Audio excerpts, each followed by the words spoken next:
नमस्कार दोस्तों, स्वागत आप सभी का SRL एकेडमी के YouTube चैनल पर। दोस्तों, आज के इस वीडियो के अंतर्गत हम एक बहुत ही महत्वपूर्ण प्रक्रिया जिसे हम कहते हैं मूत्र निर्माण की क्रियाविधि अर्थात मनुष्य के अंदर जो किडनी होती है वो किस प्रकार से मूत्र का अर्थात यूरिन का निर्माण करती है और किस प्रकार से ये जो मूत्र है वो शरीर से बाहर निकलता है, ये सब कुछ आज के इस वीडियो के अंतर्गत हम देखने वाले हैं। इससे पिछले वाले वीडियो के अंतर्गत हमने जो मानव का उत्सर्जन तंत्र है और इसके अलावा उत्सर्जन तंत्र का जो सबसे महत्वपूर्ण भाग जो किडनी होती हैं, जिन्हें सामान्य भाषा में गुर्दा कहा जाता है, उसकी संरचना के बारे में देखा था।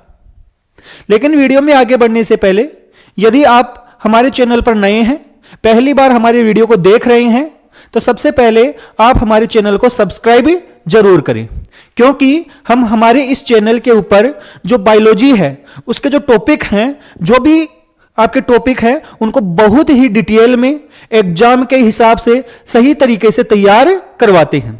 और इसके अलावा अगर आपको ये वीडियो अच्छे लगते हैं तो वीडियो को लाइक और शेयर भी जरूर करें। तो हम पढ़ने वाले हैं मूत्र निर्माण अर्थात यूरिन का फॉर्मेशन। हमें पता है कि मूत्र का निर्माण होगा वो किसके द्वारा किया जाएगा। हमारे पास देखो, मूत्र निर्माण होता है हमारी किस में होता है, किडनी में होता है। सबसे पहली बात कि मूत्र का निर्माण होता है किसके द्वारा किया जाता है, किडनी। और इसी किडनी को हिंदी में क्या बोलते हैं हम, वृक्क। क्या कहते हैं, वृक्क। अब जो हमारा वृक्क होता है या किडनी होती है, इसके अंदर कौन सी संरचना पाई जाती है जो मूत्र निर्माण का कार्य करती है, और उस संरचना का नाम क्या है, नेफ्रॉन। उस संरचना का नाम क्या है, नेफ्रॉन, जो किसका निर्माण करती है, मूत्र का। और ये जो डायग्राम आप देख रहे हैं वो किसका डायग्राम है, नेफ्रॉन का डायग्राम है। इस नेफ्रॉन में कौन कौन से हिस्से होते हैं इसको हमने पिछले वीडियो के अंतर्गत देखा था। अगर आप पहली बार देख रहे हैं तो पिछले वीडियो को जरूर देखें, जिससे कि आपको ये टॉपिक है वो पूरा समझ में आए। अब इसके बाद में यदि देखें कि जो ये नेफ्रॉन होता है, इस नेफ्रॉन के अंदर जो मूत्र निर्माण होता है वो कितने चरणों में होता है। तो मूत्र निर्माण के मुख्य रूप से 3 चरण होते हैं। मूत्र निर्माण के कितने चरण होते हैं, 3। सबसे पहला जो चरण होता है उसे हम कहते हैं गुच्छीय निस्यंदन। क्या कहते हैं भाई, गुच्छीय निस्यंदन। और इसे हम और किस नाम से जानते हैं, इसे हम अल्ट्रा फिल्ट्रेशन या परानिस्यंदन,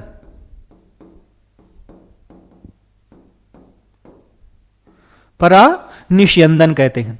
तो परानिस्यंदन अर्थात अल्ट्रा फिल्ट्रेशन या फिर इसे गुच्छीय निस्यंदन कहते हैं। वो क्यों कहते हैं, क्या कारण है, कैसे होता है, ये सब कुछ हम वीडियो में डिटेल में देखेंगे। सबसे पहले हम चरणों के नाम देख रहे हैं। तो पहला चरण, दूसरा चरण होता है जिसे हम क्या कहते हैं, पुनः अवशोषण। दूसरा चरण होता है जिसे हम क्या कहते हैं, पुनः अवशोषण। और तीसरा चरण जो होता है इसे हम क्या कहते हैं, स्त्रवण। क्या कहते हैं, स्त्रवण। तो इस प्रकार से मूत्र निर्माण की जो प्रक्रिया होती है उसमें ये 3 चरण होते हैं। गुच्छीय निस्यंदन अर्थात ग्लोमेरुलर फिल्ट्रेशन, इसी का दूसरा नाम है अल्ट्रा फिल्ट्रेशन या परानिस्यंदन। दूसरा चरण है पुनः अवशोषण और तीसरा है स्त्रवण। इन तीनों प्रक्रियाओं को हम डिटेल में देखते हैं। देखो भाई, सबसे पहले तो मैं क्या करता हूं कि जो हमारा नेफ्रॉन था उसके डायग्राम को एक बार थोड़ा सा हाथ से डिटेल तरीके से बना लेता हूं भाई।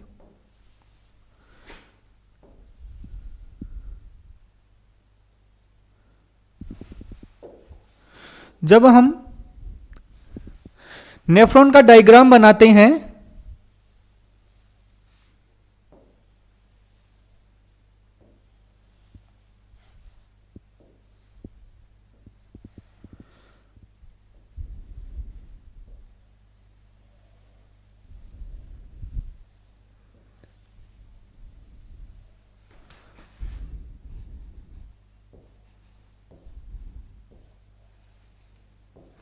तो ये इसके हिस्से होते हैं।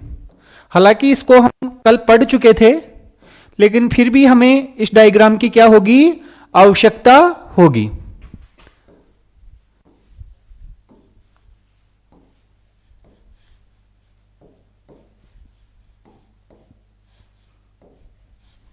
देखो, इसके अलावा यहां पर रक्त को लाने के लिए क्या पाई जाती है, धमनी पाई जाती है। और जब ये धमनी होती हैं, ये पतली पतली क्या होती है, केशिकाओं में टूट जाती है। कहने का मतलब ये हो गया है कि आपकी ये जो धमनी होती है, इस धमनी से आपकी केशिकाओं का, कैपिलरी का क्या बन जाता है, गुच्छा बने जाता है। तो ये नेफ्रॉन का एकदम सिंपल सा क्या है, डायग्राम। इसके हिस्से कौन कौन से होते हैं, यदि इसके हिस्से देखें हम, तो देखो यहां से रक्त अंदर आता है, क्योंकि देखो मूत्र का जो निर्माण होता है वो किससे होता है, रक्त से। मूत्र का जो निर्माण हो रहा है वो किससे होता है, रक्त के छनने से होता है। रक्त के छनने से, रक्त को जब छानते हैं और उसी से किसका निर्माण होता है, मूत्र का निर्माण होता है। तो यहां से रक्त अंदर आएगा और इसको हम क्या कहते हैं, इसे हम कहते हैं अभिवाही धमनी। क्या कहते हैं भाई, अभिवाही धमनी। यहां से रक्त वापस बाहर की तरफ जाता है, इसे हम क्या कहते हैं, अपवाही धमनी। इसे क्या कहते हैं भाई, अपवाही धमनी। इसके बाद में जो यहां पर आपका क्या होता है कि जो आपकी अभिवाही धमनी होती है, छोटी छोटी शाखाओं में टूट जाती है और छोटी छोटी शाखाओं का एक क्या बन जाता है, गुच्छा। क्या बन जाता है कि गुच्छा, और जिसे हम केशिका गुच्छ कहते हैं, या फिर इसे हम क्या कहते हैं, ग्लोमेरुलस। क्या कहते हैं, ग्लोमेरुलस। इसके अलावा ये वाला जो हिस्सा है नेफ्रॉन का, कौन सा होता है, पीसीटी। ये वाला है, ये आपका होता है हेनले का लूप। क्या होता है, हेनले का लूप। ये वाला हिस्सा कौन सा है, हमारा डीसीटी। और ये है हमारी संग्राहक नलिका अर्थात कलेक्टिंग ट्यूब। ये सब कुछ कौन कौन से हिस्से हैं, ये हमने देख लिए थे। अब मूत्र निर्माण में सबसे पहला जो चरण होगा वो होगा हमारा गुच्छीय निस्यंदन। अब इसको गुच्छीय निस्यंदन क्यों कहते हैं, देखो शब्द को समझो पहले। गुच्छीय का मतलब है ग्लोमेरुलस से, अर्थात केशिकाओं का गुच्छा। यहां पर जो आपकी केशिकाएं हैं, ये वाला जो हिस्सा है जिसे हम क्या कह रहे हैं, ग्लोमेरुलस, ये किससे बना है, आपकी केशिकाओं से। और यहां पर रक्त छनता है, यहां पर रक्त क्या होता है, छनता है। कौन से चरण में, पहले चरण में। पहले चरण में यहां पर क्या होता है, रक्त छनता है। और रक्त क्योंकि छन रहा है, और कहां पर छन रहा है, आपके ग्लोमेरुलस में छन रहा है, गुच्छीय भाग के अंदर छन रहा है। इसी कारण इसे क्या कहते हैं, हमें गुच्छीय निस्यंदन कहते हैं। तो पहला चरण आपके समझ में आ गया होगा। अब छनने के बाद में यहां पर क्या होता है कि वो छनकर, वो सारा का सारा तरल होता है जो आपका छनकर आया है, वो कहां आ जाता है, आपका बोमन संपुट में। ये वाला हिस्सा कौन सा था आपका, बोमन संपुट। ये कौन सा हिस्सा था, बोमन संपुट, यहां पर आ जाता है। और जो छनकर आता है उसे हम क्या कहते हैं, निस्यंद। देखो छनने की प्रक्रिया होती है, उसे तो बोलते हैं निस्यंदन अर्थात फिल्ट्रेशन। और छनकर जो हिस्सा आता है, जो तरल आता है रक्त के छनने से, उसे क्या कहा जाता है, निस्यंद कहा जाता है अर्थात फिल्ट्रेट कहा जाता है। जो आपके ग्लोमेरुलस से कहां आएगा, आपके बोमन संपुट में आएगा। इसके बाद में यह कहां जाएगा, आपके पीसीटी में। और पीसीटी के अंदर आपका क्या होगा, पुनः अवशोषण होगा। वो क्यों होगा, ये सब कुछ हम देखने वाले हैं। बाकी आपका यहां पर पुनः अवशोषण भी होता है और स्त्रवण भी होता है। अब एक एक प्रक्रिया को हम डिटेल में देखते हैं। एक एक प्रक्रिया को हम क्या देखते हैं डिटेल में। सबसे पहले हम देखते हैं परानिष्यंदन, या जिसे हम क्या बोलते हैं अल्ट्रा फिल्ट्रेशन। क्या कहते हैं अल्ट्रा फिल्ट्रेशन।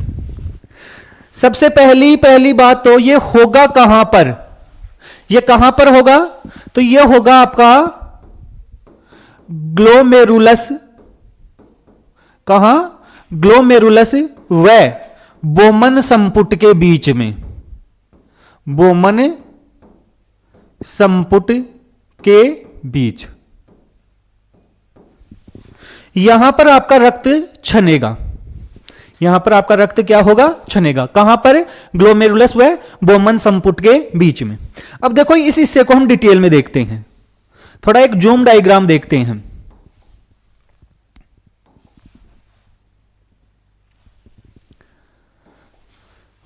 ये देखो भाई, ये केवल कौन सा हिस्सा दिख रहा है आपको, ये देखो ये वाला जो हिस्सा है ये है आपका बोमन संपुट, ये जो हिस्सा है ये क्या है आपका बोमन संपुट। ये है हमारे रक्त को लेकर आ रही है, इस कारण ये कौन सी धमनी है अभिवाही धमनी, कौन सी धमनी है अभिवाही। और ये रक्त को वापस लेकर जा रही है तो ये कौन सी धमनी है अपवाही धमनी। और यहां पर देखो ये क्या बन गई हैं आपकी इन केशिकाओं का जाल अर्थात कैपिलरी का जाल। ये जो धमनी थी ना ये बहुत सारे हिस्सों में टूट गई और एक जालनुमा संरचना का निर्माण कर लिया, जिसे हम क्या कहते हैं ग्लोमेरुलस कहते हैं। क्या कहते हैं ग्लोमेरुलस। अभी क्या होता है कि जो रक्त यहां पर आता है, जो रक्त यहां पर आता है तो आने के बाद में ये रक्त आपके इन कैपिलरी से छनकर, इन कैपिलरी से क्या होता है छनता है। छनने का मतलब यहां से निकलता है इन कैपिलरी से और कहां पर आ जाता है आपके बोमन संपुट में आ जाता है। किस में आता है बोमन संपुट में आता है। अब क्यों आता है भाई, ये छनता क्यों है। पहली बात देखो,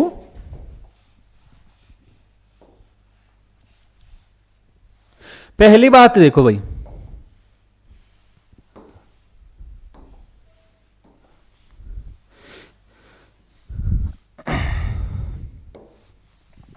देखो जैसे ही यहां पर रक्त आएगा, जैसे ही यहां पर रक्त आएगा तो ये जो आपकी कैपिलरी हैं इसकी जो कोशिकाएं हैं ये एक परत ही है। कोशिकाओं की कैसी परत है एक परत, केवल एक परत मोटी है अर्थात बहुत पतली सी क्या है एक झिल्ली, जिसने किसका निर्माण किया है इन केशिकाओं का निर्माण किया है, इन केशिकाओं की भित्ति का क्या किया है निर्माण। तो पतली झिल्ली है इसके कारण से आपका रक्त होता है इस झिल्ली से छन जाता है। केशिका की इस एक परत मोटी झिल्ली होती है उसे क्या कहा जाता है उपकला। क्या कहते हैं भाई उपकला। किसकी उपकला केशिका उपकला। क्या कहा जाता है केशिका की उपकला। अब देखो केशिका की उपकला से जैसे ही आपका रक्त छनकर आता है तो वो कहां जाएगा, वो जाएगा आपका बोमन संपुट में। और बोमन संपुट की भी परत होती है, बोमन संपुट की जो ऊपर का हिस्सा होता है यह भी एक कोशिकाओं की परत का बना हुआ होता है। किसका बना हुआ होता है कोशिकाओं की एक परत का। यहां पर भी कोशिकाओं की केवल सिंगल परत है और जिसने बोमन संपुट का निर्माण किया है उस परत को हम क्या कहेंगे बोमन संपुट उपकला। अर्थात आपका रक्त छनेगा तो पहले किसको पार करेगा केशिका की उपकला को। केशिका की उपकला को पार करके कहां आएगा बोमन संपुट की उपकला में। इसके साथ साथ में इन दोनों के बीच में देखो ये तो है ही है आपकी परत, ये परत तो है ही है। इनके बीच में इन दोनों परत के बीच में एक आपकी क्या पाई जाती है, आधार झिल्ली और पाई जाती है। क्या पाई जाती है, आधार झिल्ली, जो किस किस के बीच में होती है, केशिका की उपकला और बोमन संपुट की उपकला के बीच में क्या पाई जाती है भाई, आधार झिल्ली। क्या पाई जाती है, आधार झिल्ली पाई जाती। तो इस प्रकार से मैं बोल सकता हूं कि जब आपका रक्त होता है यह आपके ग्लोमेरुलस में आता है और ग्लोमेरुलस में आने के बाद छनता है, आने के बाद क्या होता है, छनता है। तो छनने के दौरान यह कौन कौन सी परत को पार करता है, केशिका की उपकला को पार करेगा, फिर आपके आधार झिल्ली को पार करेगा और फिर किसको पार करेगा, बोमन संपुट को पार करेगा। और इस प्रकार से आपका क्या होगा,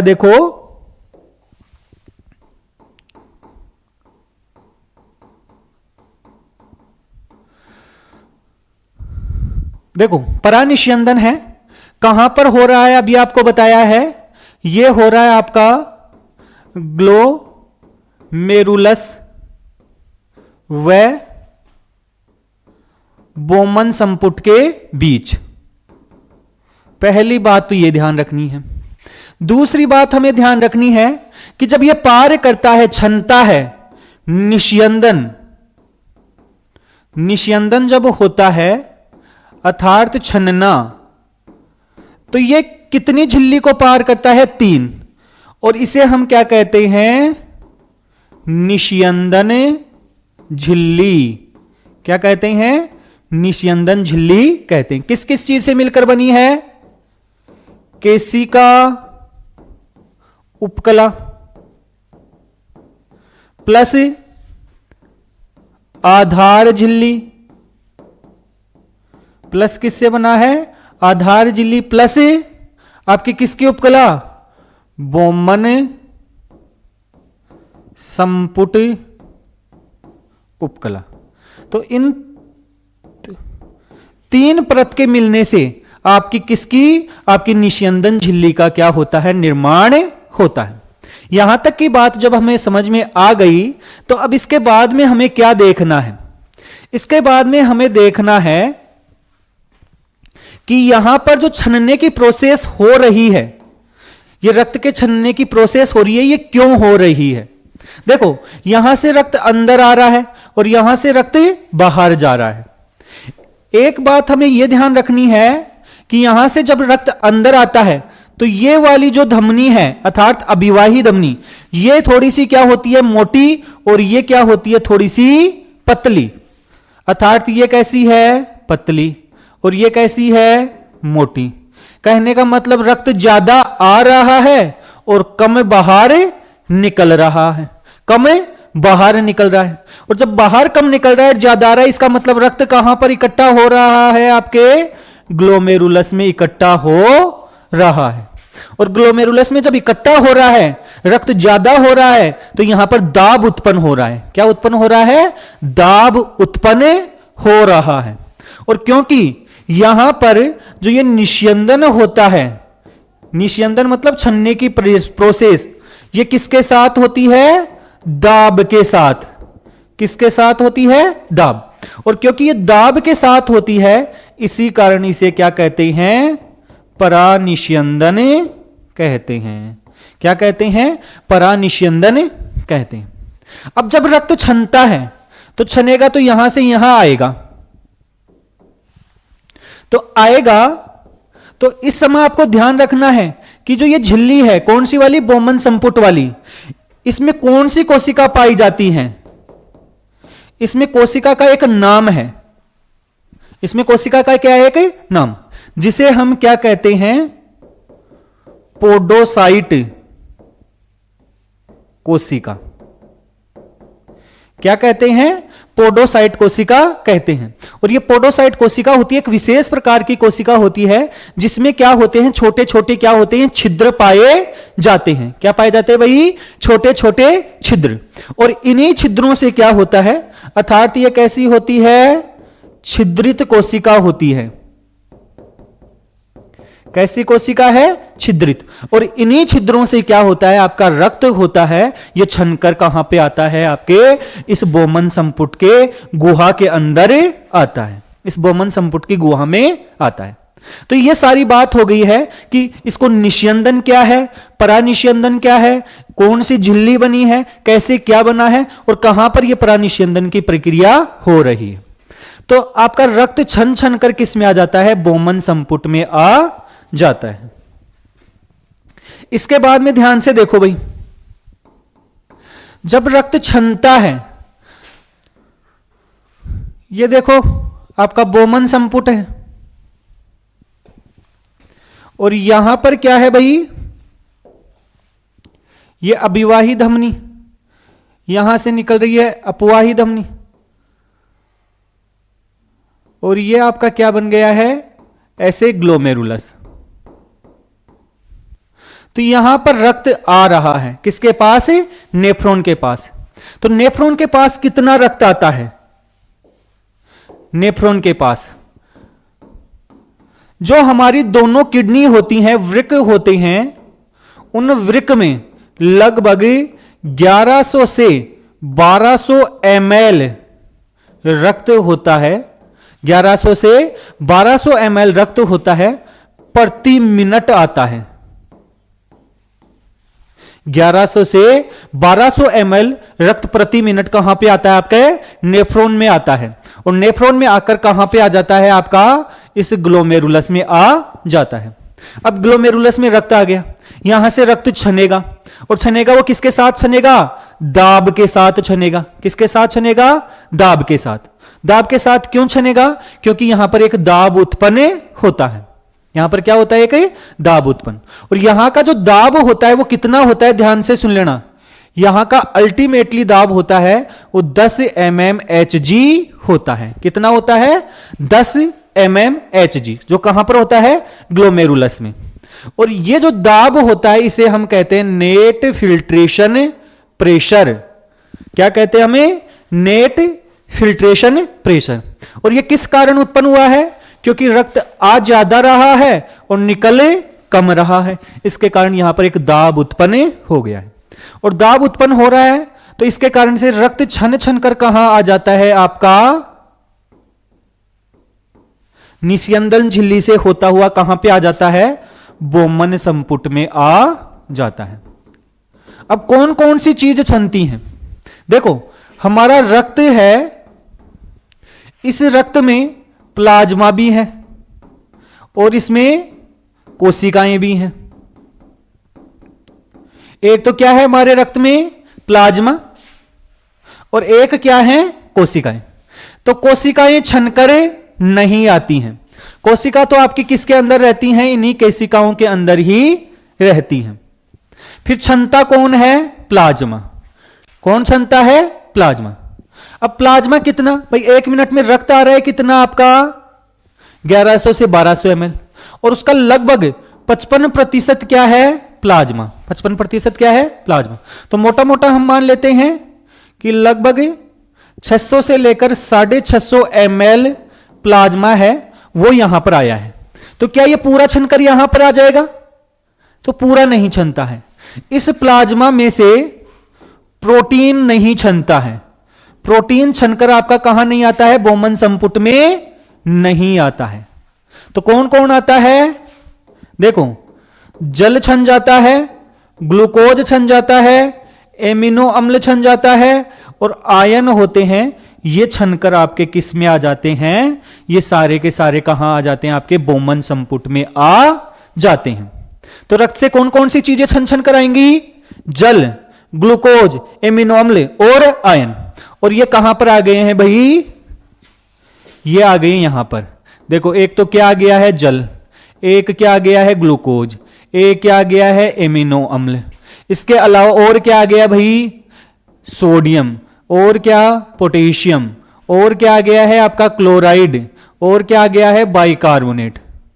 तो ऐसे रक्त में से बहुत सारी चीजें हैं वो छनकर कहां पर आ गई हैं, आपकी बोमन संपुट में आ गई हैं। और यहां पर जो ये छनकर आया है, इस छने हुए हिस्से को हम क्या कहते हैं, निस्यंद कहते हैं। क्या कहते हैं, निस्यंद। अब ध्यान से सुनना, 1 मिनट में रक्त इतना आता है, प्लाज्मा इतना आता है, तो ये निस्यंद कितना बनता है, ध्यान से सुनो, ये निस्यंद कितना बनता है। ध्यान देने की बात यह है कि 1 मिनट में 125 ml निस्यंद का क्या होता है, निर्माण होता है। अर्थात यहां से छनकर कितना ml निस्यंद आता है, 125 ml। कितने मिनट में, 1 मिनट में। तो 1 मिनट में कितना निस्यंद बनेगा, 125 ml। और इसी को हम क्या कहते हैं, इसको हम कहते हैं GFR। यह सबसे इंपॉर्टेंट चीज है, इसे क्या कहा जाता है, GFR कहा जाता है। GFR का मतलब हो गया है ग्लोमेरुलस फिल्ट्रेशन रेट। क्या हो गया है, ग्लोमेरुलस फिल्ट्रेशन रेट। अर्थात 1 मिनट में ग्लोमेरुलस के द्वारा कितने फिल्ट्रेट का निर्माण होता है, कितने निस्यंद का निर्माण होता है, उसी को क्या कहा जाता है, GFR कहा जाता है। समझ गए कि नहीं समझ गए। अब मेरे को यह बताओ, अगर 1 मिनट में 125 ml निस्यंद बन रहा है, निस्यंद को इंग्लिश में क्या बोल रहे हैं, फिल्ट्रेट, 125 बन रहा है, तो पूरे दिन में कितना बनेगा भाई, 1 मिनट में बना 125, 1 घंटे में मिनट होते हैं 60, तो 1 घंटे का हो गया। आपके दिन में कितने घंटे होते हैं, 24। तो इन सब का अगर हम मल्टीप्लाई करेंगे तो लगभग आपका क्या होगा, लगभग कितना, 180 ml, सॉरी,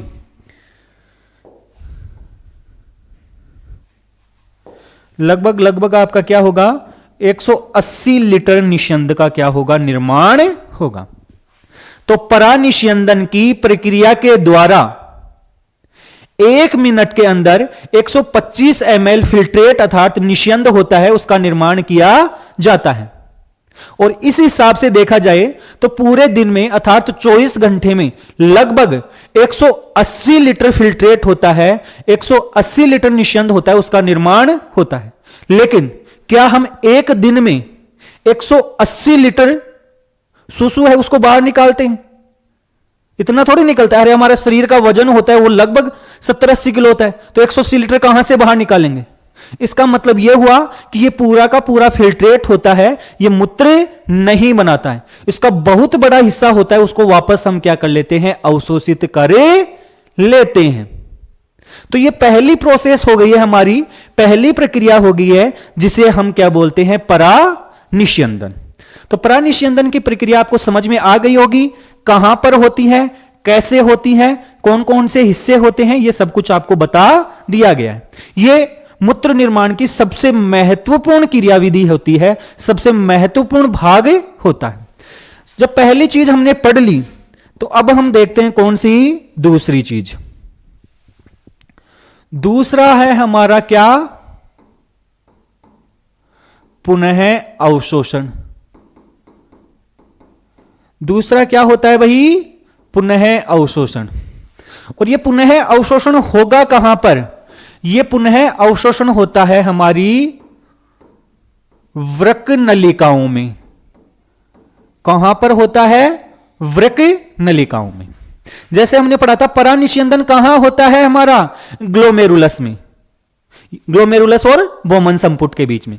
वैसे ही आपका पुनः अवशोषण कहां होता है, वृक्क नलिकाओं में। वृक्क नलिकाओं में कौन कौन सी चीजें आती हैं? तो वृक्क नलिका में एक तो आती है आपकी पीसीटी, इसके अलावा और क्या आता है, हेनले का लूप।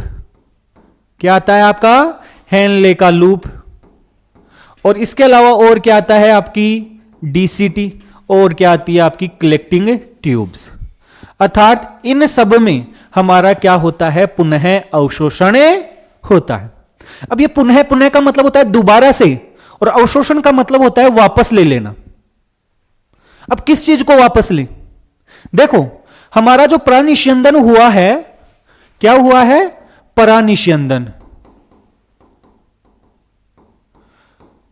और इस परानिस्यंदन की प्रक्रिया के द्वारा किसका निर्माण हुआ, निस्यंद अर्थात फिल्ट्रेट। अभी आपको बताया था एक दिन में कितना फिल्ट्रेट बनता है, एक दिन में बनता है लगभग 180 लीटर फिल्ट्रेट का निर्माण होता है। क्या इतना सुसु करते हैं क्या? नहीं। तो इसमें से क्या होगा, हम सुसु कितना करते हैं, मूत्र जो होता है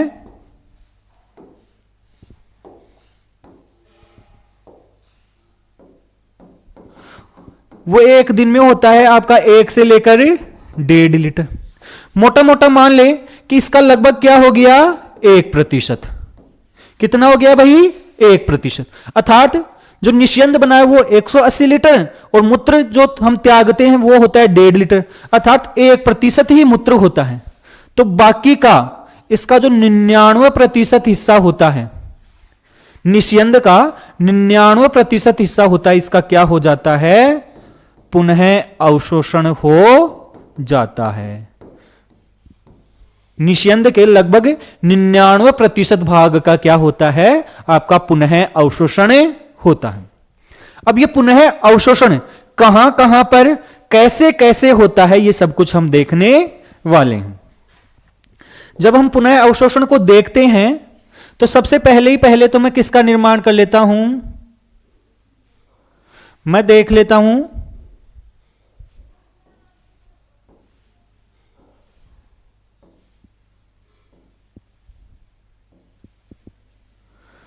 हम नेफ्रॉन के भाग बना लेते हैं भाई।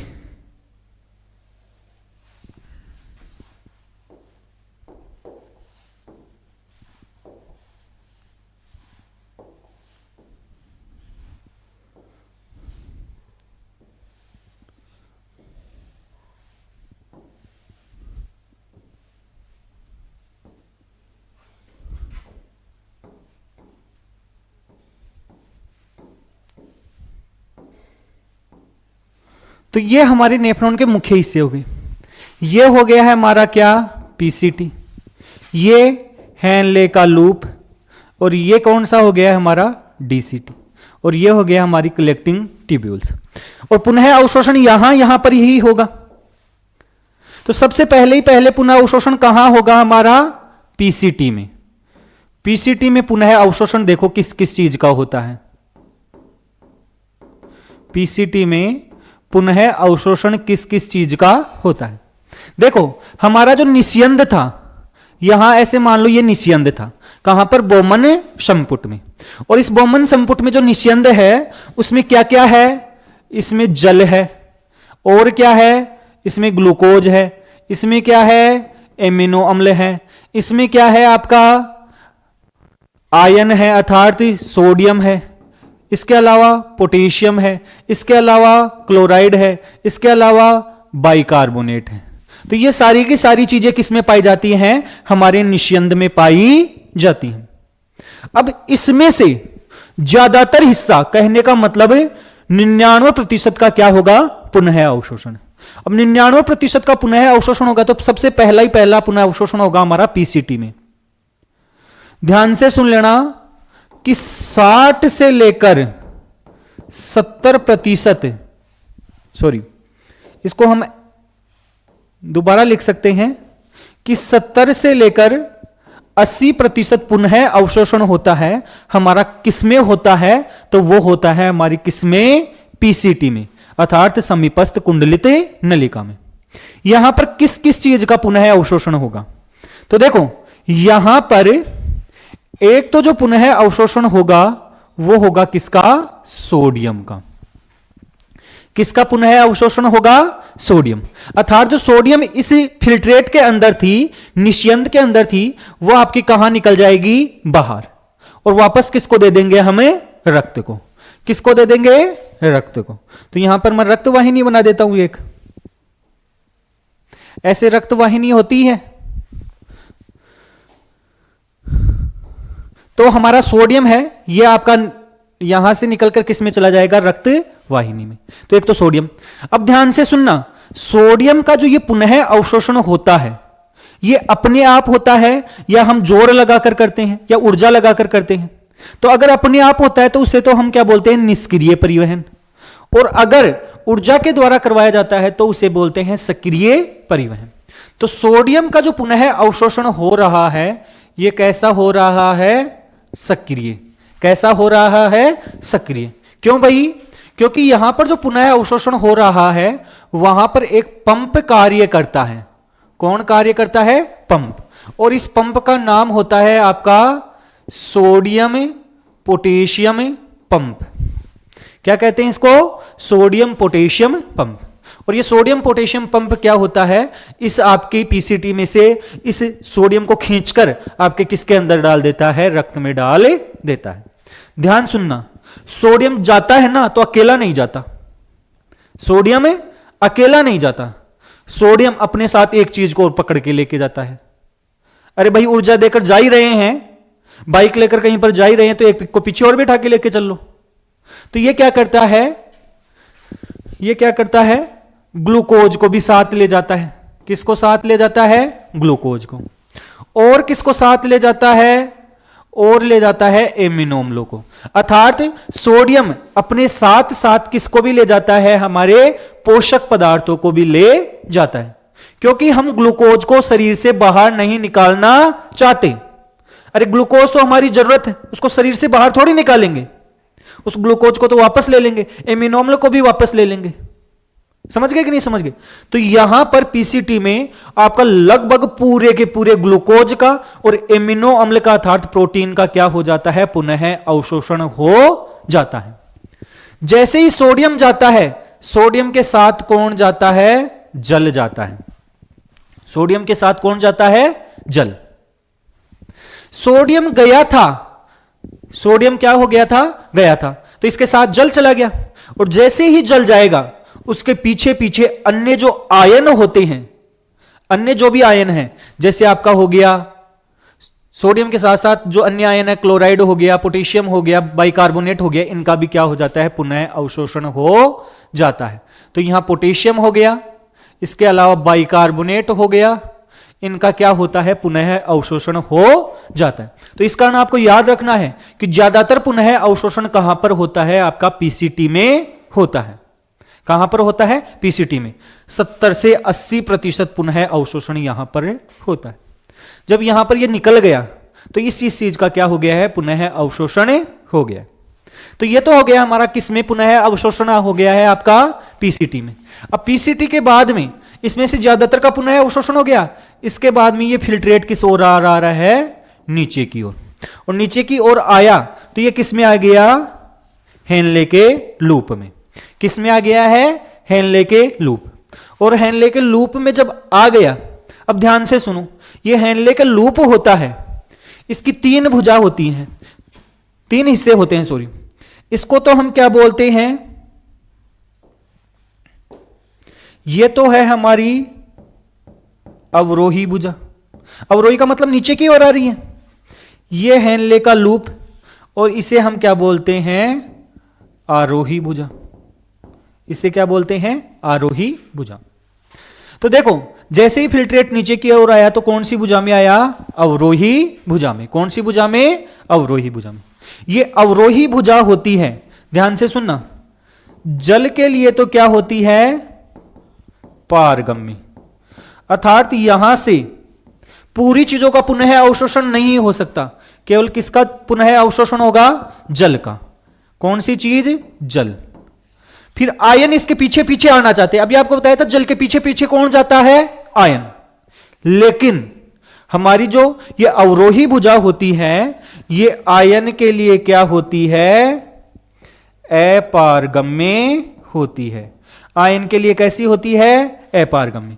अर्थात ये आयन है, यहां से पीछे आना तो चाहते हैं, पुनः अवशोषण होना चाहते हैं, लेकिन यहां से इसका पुनः अवशोषण नहीं हो पाता है। क्यों भाई? क्योंकि ये अवरोही भुजा होती है, ये केवल किसके लिए पारगम्य होती है? जल के लिए ही पारगम्य होती है। आयन होती है उसके लिए कैसी होती है? अपारगम्य। तो यहां पर जल का पुनः अवशोषण हो गया। फिर चलते हम आरोही भुजा में। कौन सी भुजा में? आरोही। आरोही भुजा में जस्ट उल्टा होता है। आरोही भुजा जल के लिए कैसी है? अपारगम्य। जल के लिए कैसी है? अपारगम्य। और आयन के लिए क्या है? पारगम्य। आयन के लिए कैसी है? पारगम्य। तो यहां पर जल का पुनः अवशोषण होगा क्या? नहीं। यहां पर केवल किसका पुनः अवशोषण होगा? आयनों का। किसका होगा? आयनों का। और आयन का मतलब हो गया है सोडियम क्लोराइड बाइकार्बोनेट, इन सब का क्या होता है? पुनः अवशोषण होता है। कौन सी भुजा में? आरोही भुजा में। तो पीसीटी में ज्यादातर पुनः अवशोषण, लगभग सभी चीजों का पुनः अवशोषण हो रहा है। सोडियम का भी हो रहा है, ग्लूकोज का भी हो रहा है, एमिनो अम्ल का भी हो रहा है, जल का भी हो रहा है, पोटेशियम का भी हो रहा है, आपके बाइकार्बोनेट का भी हो रहा है। लेकिन जैसे ही हम हेनले के लूप में आएंगे तो अवरोही भुजा में किसका पुनः अवशोषण होता है? जल का। आरोही भुजा में किसका होता है? आपका जल के लिए अपारगम्य है, इस कारण जल का तो होता नहीं है, और किसका हो जाता है? आयनों का। इसके बाद में ये कहां आता है? डीसीटी में। अब देखो डीसीटी होती है ना, यहां पर पुनः अवशोषण होता है, लेकिन यह कंडीशन पर डिपेंड करता है। देखो यहां पर पुनः अवशोषण होगा ही होगा, लेकिन यहां पर पुनः अवशोषण जरूरी नहीं है कि हमेशा हो। अर्थात यहां पर जो अवशोषण होता है वो कैसा होता है? चयनात्मक होता है। कैसा होता है? चयनात्मक। परिस्थिति के ऊपर निर्भर करता है। किसके ऊपर निर्भर करता है? परिस्थिति के ऊपर निर्भर करता है। कैसे भाई? कि अगर मान लो आपने जल ज्यादा पी लिया है, आप पानी ज्यादा पी चुके हो, तो यहां पर जल का क्या होगा? पुनः अवशोषण होगा। और अगर आपने क्या हो गया है, सॉरी, जब आपने पानी ज्यादा पी लिया है तो जल का पुनः अवशोषण नहीं होगा, कम होगा, क्योंकि ज्यादा पानी है, उतना ज्यादा पानी भी हमें शरीर के अंदर नहीं रखना है, तो आपका मूत्र क्या हो जाएगा? ज्यादा। और पानी कम पी रहे हो, शरीर में पानी की कमी है, तो ज्यादा से ज्यादा पानी को क्या करना है? पुनः अवशोषण करना है। इसके कारण से यहां पर अवशोषण होता है, वो कैसा होता है? चयनात्मक। यहां से किसका? जल का भी पुनः अवशोषण होता है, बाइकार्बोनेट का भी होता है, सोडियम का भी होता है, क्लोराइड का भी क्या होता है? पुनः अवशोषण होता है। लेकिन हमेशा जरूरी नहीं है, यह कंडीशन के ऊपर निर्भर करता है। और ऐसा ही किसके साथ होता है? हमारा कलेक्टिंग ट्यूब्यूल्स के साथ होता है। किसके साथ होता है? कलेक्टिंग ट्यूब्यूल्स, अर्थात संग्राहक नलिका। तो इस प्रकार से ध्यान से सुन लो कि हमारा पुनः अवशोषण होता है वो कहां कहां कैसे कैसे होता है। पीसीटी में बहुत ज्यादा होगा ही होगा, क्योंकि हमारा फिल्ट्रेट कितना बन रहा है? 180 लीटर है, तो उसको तो ज्यादातर को पुनः अवशोषण करना ही है, और ज्यादातर का होगा। यहां पर फिर हेनले के लूप में अवरोही भुजा में किसका पुनः अवशोषण होगा? जल का। आरोही भुजा में किसका होगा? आपका आयनों का। डीसीटी में परिस्थिति के ऊपर निर्भर करेगा। अगर परिस्थिति ऐसी है कि शरीर में पानी की कमी हो रही है, तो उस कंडीशन में क्या होगा कि इसका अवशोषण होगा वो बढ़ जाएगा। और अगर पानी आप बहुत बढ़िया पी रहे हो, पानी की कमी नहीं है, तो पानी का क्या होगा? अवशोषण वगैरह कम होगा। जैसे ही पानी का अवशोषण कम होगा, इन सब चीजों का अवशोषण भी क्या हो जाएगा? कम हो जाएगा। तो इस प्रकार से ये पुनः अवशोषण होता है। और जो 180 लीटर निष्यंद बनता है, उसका ज्यादातर हिस्सा होता है वो क्या हो जाता है? आपका पुनः अवशोषित हो जाता है। इसके बाद में देखो तीसरी प्रक्रिया, इसके बाद में कौन सी प्रक्रिया होती है? तीसरी, और इसे हम क्या कहते हैं? स्त्रवण। इसे हम क्या कहते हैं? स्त्रवण, सिक्रेशन। अब ये क्या है? देखो, जब हमने रक्त को छानकर निस्यंद बना लिया और निस्यंद में से मेन चीज थी उसको वापस ले लिया और बाकी आपका मूत्र बन गया। लेकिन जब आपका निस्यंद बना था तो उस दौरान क्या हो गया कि रक्त में कुछ अपशिष्ट बच जाते हैं। अर्थात क्या हो गया है कि परानिस्यंदन के बाद में, परानिस्यंदन के बाद कुछ अपशिष्ट होते हैं। कुछ अपशिष्ट किसमें बच जाते हैं? रक्त में। कुछ अपशिष्ट रक्त में शेष रह जाते हैं, और शेष रह जाते हैं तो रक्त ऐसे बोलता है कि मेरे को तो ये मूत्र में डालना था, मैं तो भूल गया, तो अब क्या करूं? तो अब क्या करता है कि उसका क्या हो जाता है? आपकी नलिकाओं में, नलिकाओं में क्या हो जाता है? स्त्रवण हो जाता है। स्त्रवण का मतलब कि आपका ये पुनः अवशोषण का जस्ट उल्टा है। आपका रक्त है, उसमें से कुछ पदार्थ होते हैं वो आपके किस में डाल दिए जाते हैं? जो आपके पीसीटी, डीसीटी, इनमें डाल दिए जाते हैं। और स्त्रवण कौन कौन सी चीज का होता है? ध्यान से सुन लेना। एक तो पोटेशियम का, देखो पोटेशियम का पुनः अवशोषण भी होता है और स्त्रवण भी होता है। इसके अलावा और किसका होता है? हाइड्रोजन आयन का। किसका होता है? Hydrogen ion. और इसके अलावा किसका होता है? आपके अमोनिया का। किसका होता है? अमोनिया का। तो इन चीजों का क्या होता है? आपका स्त्रवण होता है। यह आपका पीसीटी में भी होता है। किसमें? पीसीटी में। इसके अलावा डीसीटी में भी होता है। इन तीन चीजों का क्या होता है? आपका स्त्रवण होता है। और इस प्रकार से इन तीनों प्रक्रियाओं के द्वारा आपका किसका निर्माण होता है? मूत्र का निर्माण होता है। ध्यान रखने की बात यह है कि जो मूत्र बनता है, जो मूत्र इन तीन प्रक्रियाओं के दौरान बनता है, वो कैसा होता है? मूत्र जो बनता है यह आपका निष्यंद की तुलना में, निष्यंद की तुलना में यह आपका क्या होता है? सांद्र होता है। कैसा होता है? सांद्र। अर्थात निष्यंद में देखें तो पानी की मात्रा ज्यादा है, लेकिन जब मूत्र बना है इसमें पानी की मात्रा क्या होती है? कम। क्यों? क्योंकि यह सब कुछ पुनः अवशोषण के द्वारा निर्धारित किया गया है। यह जो मूत्र है यह निष्यंद की तुलना में कितना? 4 गुना सांद्र होता है। कितना? 4 गुना क्या होता है? सांद्र होता है। यह आपको ध्यान रखना है। अब इसके अलावा हम क्या देखेंगे कि नेक्स्ट वीडियो के अंतर्गत हम देखेंगे कि ये जो मूत्र है निष्यंद से आपका क्या निर्माण हुआ है। देखो पहले निष्यंद बना था, कहां पर? आपका बोमन संपुट में। और उससे किसका निर्माण हुआ? मूत्र का। उससे कितना निर्माण हुआ? मूत्र का। भाई ये था ये आपका 180 लीटर और ये कितना था आपका? 1.5 लीटर। तो यहां से यहां गए हैं तो ज्यादातर जल का क्या हुआ है? पुनः अवशोषण, इसका सांद्रण हुआ है। तो किस प्रकार से इस मूत्र का सांद्रण होता है, किस प्रकार से इसको मेंटेन किया जाता है, यह सब कुछ हम मूत्र की सांद्रण की प्रक्रिया में पढ़ने वाले हैं और वो हम आगे वाली वीडियो के अंतर्गत देखेंगे। तो ये सारा का सारा वीडियो है। आपको कैसा लगा है? अगर वीडियो अच्छा लगा है तो वीडियो को लाइक और शेयर जरूर करें। और अगर आपको ये समझ में नहीं आ रहा है तो वीडियो को दोबारा देखें एक बार और दोबारा से इसको समझे। और नहीं समझ में आए तो कमेंट में जरूर लिखना। इसको कल दोबारा से एक बार क्या हो जाएगा होगा कि आपको समझा दिया जाएगा।